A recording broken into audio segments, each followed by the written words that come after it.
Bonjour à tous. On commence cette revue de presse en France avec la défaite de l'Olympique lyonnais hier du côté de la Beaujoire. Nantes a gagné la rencontre 2-1 et plonge ainsi Lyon dans un trou noir pour l'équipe. En pleine crise, l'OL en est à sa 3e défaite en autant de matchs et n'arrive pas à se relever depuis son élimination en Coupe de France. Une autre rencontre de Ligue 1 se jouait hier, il s'agit de Dijon-Amiens qui a été interrompue après que des cris racistes aient été entendus dans le stade Gaston Gérard. Ce samedi, de nombreux journaux en parlent comme le Bien Public, journal local dijonnais qui titre nul.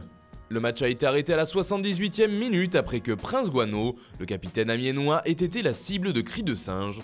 La rencontre a finalement repris et s'est terminée avant que l'auteur de ces insultes ne soit arrêté. Les clubs concernés comme les instances ont depuis communiqué, comme par exemple la LFP qui va étudier les suites judiciaires à donner à ce dossier. On va maintenant en Angleterre où là aussi l'actualité du football tourne malheureusement autour du racisme. Les supporters de Chelsea ont une nouvelle fois été épinglés pour des chants racistes lors de leur match d'Europa League. Ce matin, le Sun fait une couverture spéciale en symbole contre le racisme. Et comme à son habitude, le journal fait dans le jeu de mots « Aimer la race humaine, vivez la course au titre ». Course qui se dit race en anglais. Dans les autres tabloïds, c'est Olivier Giroud qui fait la une, comme ici avec le Daily Star. Suite au chant des supporters des Blues à l'encontre de Mohamed Salah, l'attaquant français a demandé aux fans de ne pas se discréditer encore plus lors de la rencontre face à Liverpool justement, qui se jouera demain à Anfield. Il fait également la première page sport du Daily Express pour sa demande. D'autant que, comme il le rappelle, il y aura des commémorations pour les 30 ans de la tragédie d'Hillsborough, où 96 supporters des Reds avaient trouvé la mort. En Italie, si la Juve peut gagner le titre ce week-end, c'est un autre sujet qui fait la une de Tuttosport.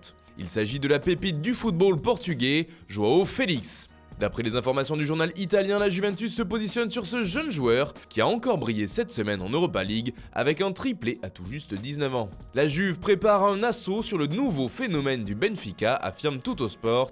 Enfin, on termine par l'Espagne avec le journal AS qui parle une nouvelle fois du mercato estival de Real Madrid et encore une fois du poste de numéro 9. Contrairement aux dernières rumeurs, la Casablanca devrait bien recruter un buteur, mais ce serait plutôt un remplaçant et Karim Benzema resterait donc titulaire. Zidane a demandé un renfort à ce poste, affirme le quotidien ibérique, qui dresse aussi une liste de 4 candidats qui se dégageraient selon le journal. Rodrigo, que le Real a déjà acheté 40 millions d'euros et qui brille actuellement avec Santos. Le jeune Luka Jovic qui flambe lui aussi du côté de Francfort. Raúl de Tomás prêté par le Real au Rayo Vallecano. Et enfin Mauro Icardi qui refuse de prolonger avec l'Inter.